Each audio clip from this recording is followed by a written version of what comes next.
Call an ambulance. No way. After years, I saw Savannah again. In her arms, she cradled a small child. And if you looked closely, Savannah's belly was significantly swollen. The suddenness of it all brought my thoughts to a halt, but I knew I had to save Savannah and her child as quickly as possible. When I managed to gather my thoughts, Savannah made a certain request. My name is Emily, and I'm 60 years old. Currently, I'm helping my husband Jackson with his work, living a fulfilling life. Jackson is a potter. Originally, after graduating from college, I was just a regular office worker. However, a certain event led me to meet Jackson. At this event, potters sold their creations, and there were opportunities for pottery experiences. I wasn't interested in pottery, but a poster caught my eye, and I decided to give it a try. While looking around, I found a pottery workshop, and Jackson was the one who taught me. The experience got me so engrossed in pottery, seemingly out of nowhere, that I started visiting his home where he worked to buy his pieces. Jackson remembered me, and each meeting was filled with various conversations and excitement. Eventually, our relationship evolved from craftsman and customer to lovers. After 3 years of dating, we got married.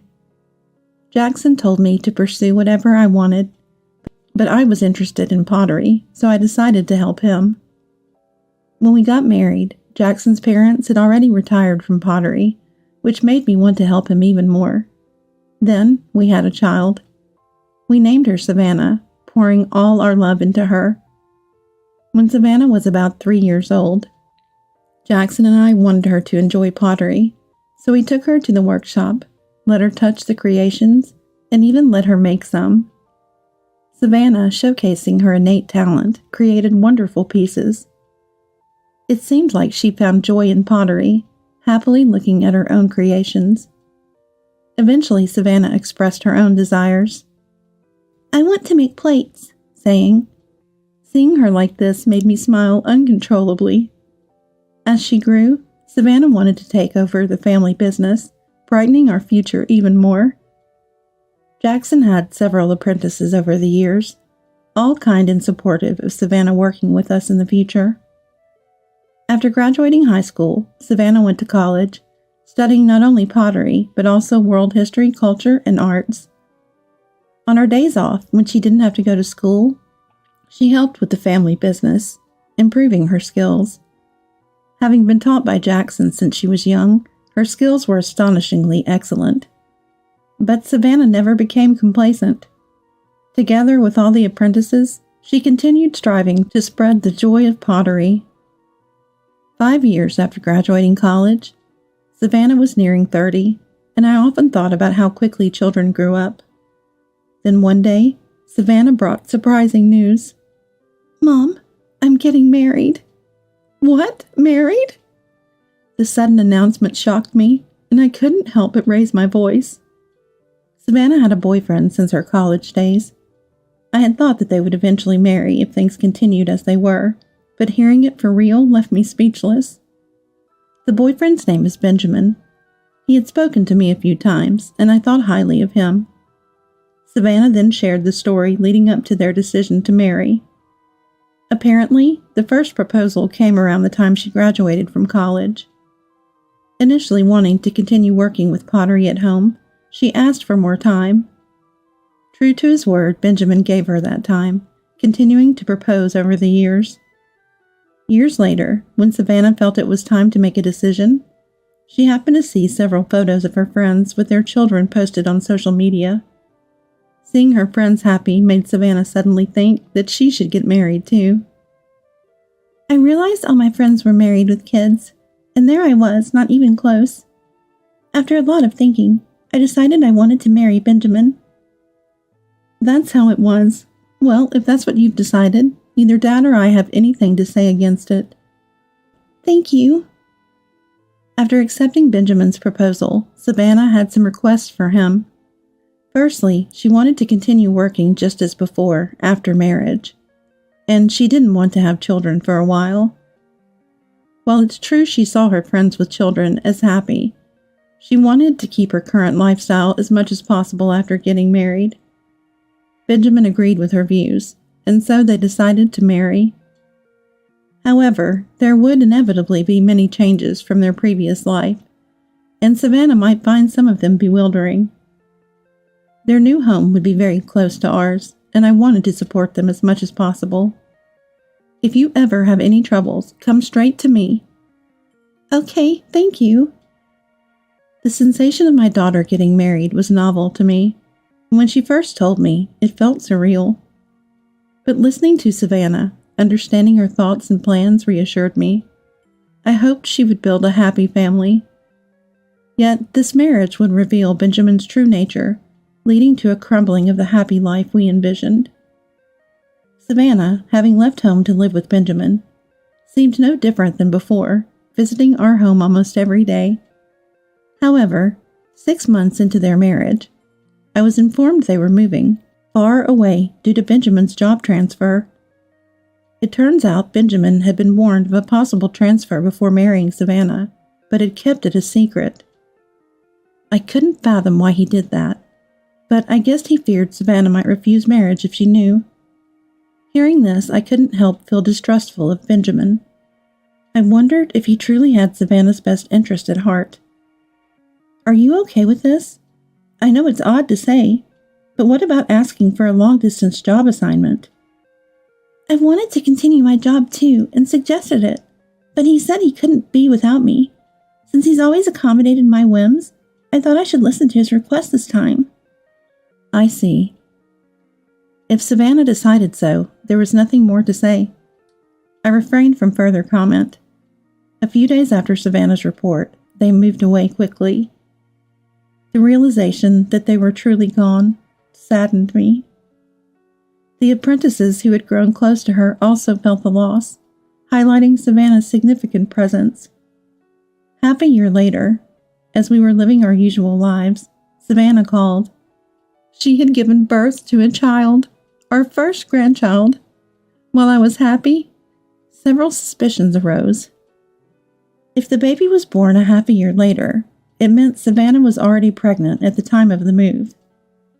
She had said they didn't want children for a while, so had she changed her mind? Or had they decided to have a child knowing they were moving? Thinking of Savannah brought only growing distrust towards Benjamin. Are you okay with Benjamin, I mean? Benjamin? Oh yeah, it's fine. I see. If Savannah said she was fine, there was no further place for me to intrude. I told her, "You can always come back home," and hung up. Discussing Benjamin with Jackson, he too couldn't shake his feelings of distrust. But like me, he felt if Savannah was okay, we couldn't intervene. After discussing, we arrived at this conclusion. We thought about visiting if the situation got worse, keeping in touch as much as possible. However, after the call about the grandchild being born, all communication ceased. Worried, I tried contacting them, but it was Benjamin who answered, not Savannah. Hello, Benjamin? Where's Savannah? Savannah's in the shower right now. Oh, is that so? A few days later, I called during the daytime, thinking Savannah, now a housewife, might answer, but no one did. Trying again at night, Benjamin picked up, repeating that Savannah was in the shower and I couldn't speak to her. I was calling Savannah's mobile phone after all. I couldn't understand why Benjamin always answered. Why is Savannah never available? Even when I call during the day, no one answers. What do you mean, why? I told you, she's in the shower. I don't know about the daytime. I was taken aback by his confrontational tone and fell silent. Taking advantage of my silence, Benjamin hung up. Despite several more attempts, Benjamin kept saying things like, "Can you stop calling? The baby's crying." Or, "Aren't you being a bit persistent?" Saying things like this. My distrust in Benjamin only grew, but when he explained the reason for his hostility, it strangely made sense. "Look, Savannah said she doesn't want anything to do with you anymore. Can you please stop calling now?" What? Is that really what Savannah said? She said she wanted to escape from your strict pottery teaching as soon as possible. There were apprentices, and that it wasn't easy to leave, but she's glad she finally did. That can't be. Do you think I'm lying? If I were, wouldn't it be strange that you can't get through to Savannah during the day? She decided not to answer your calls. Maybe it's time you understand that. I was in disbelief. Before I could say anything, Benjamin pressed on. Can't you tell by my attitude that you're not wanted? I thought you'd realize eventually. You really lack understanding. If that's the case, you should have said so sooner. We never saw Savannah suffer. You're bad at taking hints, so please don't contact us anymore. Benjamin hung up after saying that. Wait a minute. My calls went unanswered, and I couldn't hear Savannah's voice. Feeling empty, I realized further contact was impossible. Though I thought it persistent, I tried calling the next day at noon, but it seemed to be blocked. Benjamin must have set it up to protect Savannah. Reflecting on Benjamin's behavior and words, it all made a strange kind of sense. Was Savannah truly afraid of us? The thought made me instantly sad. Upon returning home, I shared the story with Jackson. He too looked sad and was at a loss for words. Then we should stop interfering, right? Yes, I guess so. I can't believe Savannah was suffering that much. We convinced ourselves and decided not to contact Savannah ever again. 4 years later, our business was thriving with sales and achievements increasing. My income and achievements were higher than before, and not only my husband and I, but also my disciples were happy. The apprentices, happy with their progress, had come and gone, some becoming independent. We found someone willing to continue the family business, bringing us peace of mind. Not that we had forgotten Savannah. On the contrary, we worried daily. But to avoid frightening her further, we refrained from reaching out. Then one day, an unbelievable incident occurred. It was during a typhoon. The weather was severe, forcing us to close the business for the day. Despite the unfortunate weather, it was nice to spend time with my spouse. As it got darker outside and Jackson and I were sleeping, it must have been around 1 a.m. Suddenly, awakened by the doorbell. Who could it be at this hour? Jackson, too, woke up from the doorbell, turned on the light, and looked at me. Who is it at this hour? Who could it be? The doorbell continued to ring, and we hesitantly headed to the front door. Bracing himself, Jackson opened the door, and there an unexpected figure stood. Dad? Mom? Savannah? It was Savannah. In her arms, she held a girl, limp and unconscious. Surely our granddaughter. She seemed to be breathing but was clearly in a dangerous state, and upon closer inspection, Savannah's belly was swollen. Savannah, are you pregnant? Yes, 9 months. The child inside her could be in danger too. We should take them to the hospital before asking any questions. At that moment, please call an ambulance, Savannah pleaded. However, Jackson refused her request. Call an ambulance? No way. Surprisingly, Jackson spoke again to Savannah, this time with a gentle voice. With this typhoon, who knows when an ambulance could get here? I'll drive you to the emergency room. But Jackson had been drinking. Therefore, I prepared the car and took them to the hospital. Upon arrival, they were examined. The diagnosis was severe malnutrition for both Savannah and our granddaughter. Both were admitted to the hospital. Fortunately, the unborn child seemed unaffected. We hoped they would receive treatment and soon be well enough to leave. We decided to wait to hear the full story. Relieved to be at the hospital, Savannah lost consciousness during the examination. I had Jackson bring clothes for Savannah and our granddaughter, while I stayed sleeping by Savannah's side. The nurse would look after the granddaughter. Savannah's face bore signs of fatigue and sleep deprivation. Not knowing what happened since they moved, but it seemed her spirit was heavily taxed, I quietly waited for her to wake. Around 11 a.m., Savannah woke up. "Mom?" "Savannah." She seemed to have slept well, her complexion slightly better than the day before. Still, we couldn't let our guard down. I called a nurse to inform them that Savannah was awake. After the doctor's examination and returning to the room, I softly asked Savannah, "Savannah, are you okay?" I knew she wasn't fine, but I wasn't sure how to start the conversation without scaring her. Speaking gently, Savannah smiled weakly and replied, "Yeah, I'm okay. Thank you." "That's good. I'm sorry for startling you." "Don't be sorry. I was surprised." "But you're not a bother at all." Savannah didn't seem afraid of me at all. In fact, she appeared relieved. We continued our conversation as I helped her back into bed. Before being Benjamin's wife, she was my and Jackson's daughter. After all, as a parent, why did she come to my house in such a terrible state?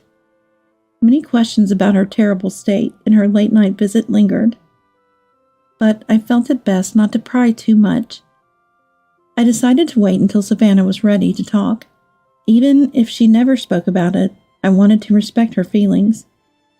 A few days later, Savannah had fully recovered, her smile seemingly brighter. The awkwardness of our reunion faded, and I felt relieved she was opening up to us. One day, as Jackson and I approached Savannah's room, she looked serious. I tried to interact with her as usual, wondering what was wrong. Despite her usual smile, something was different. Concerned, I listened to Savannah with a grave look, said, "Can I talk about what happened after we moved?"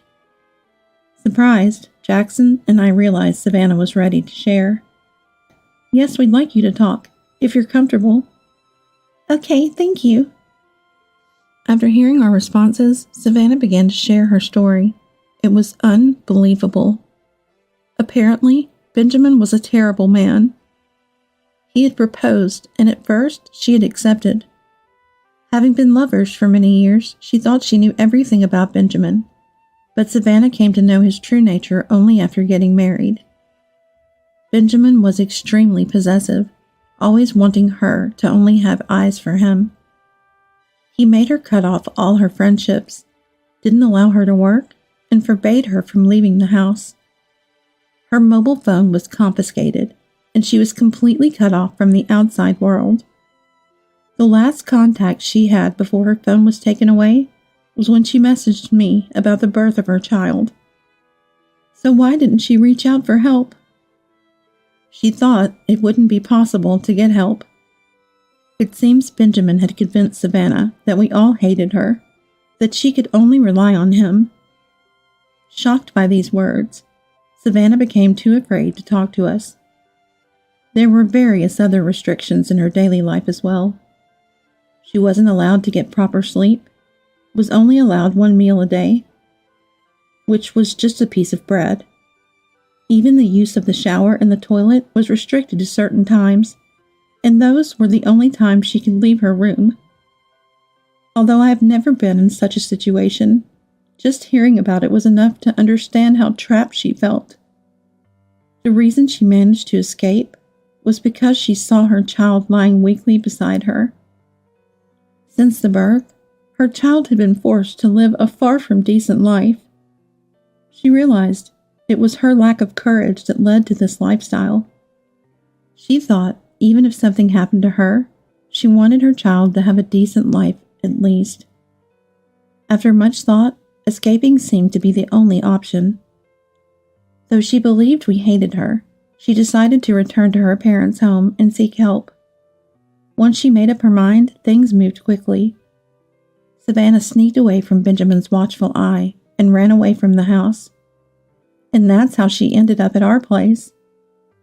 After hearing Savannah's story, everything made sense.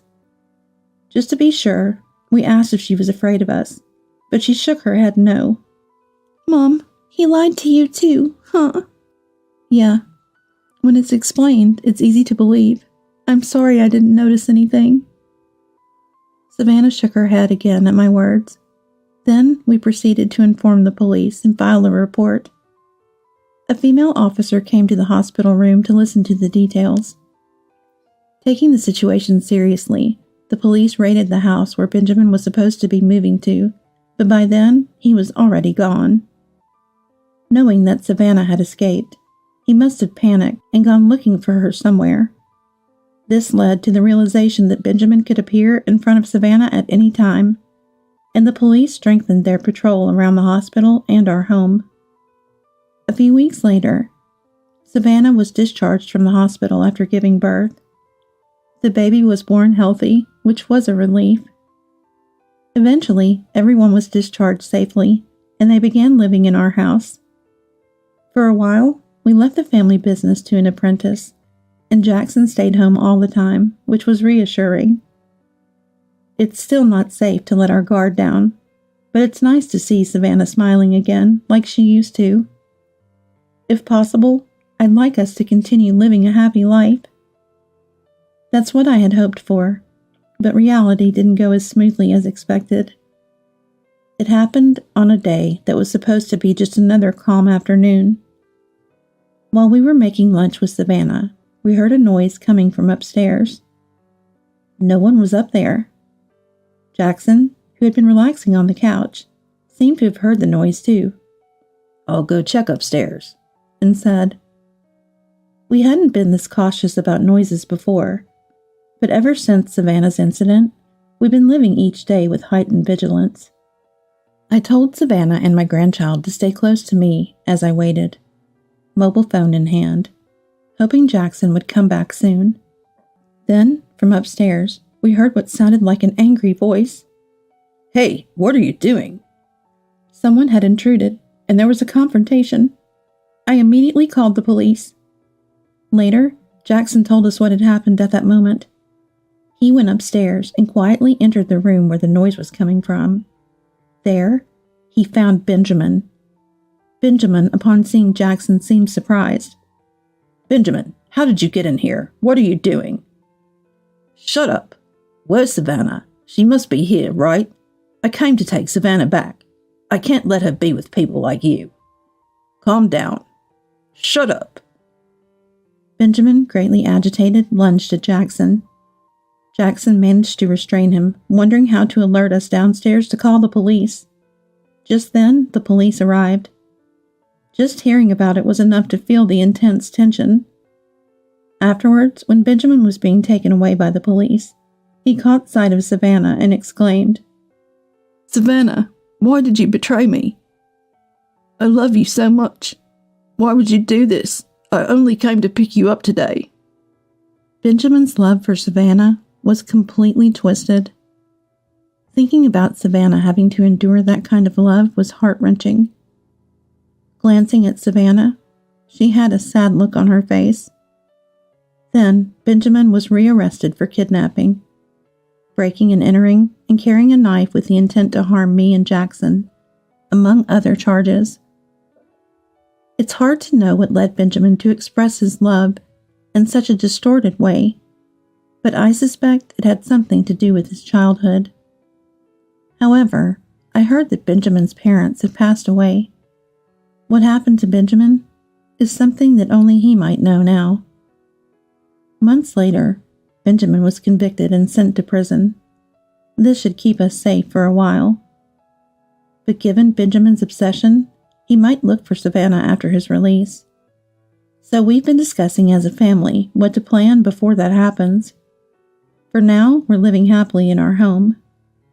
Savannah has even taken up pottery, spending time in the workshop creating when she feels like it.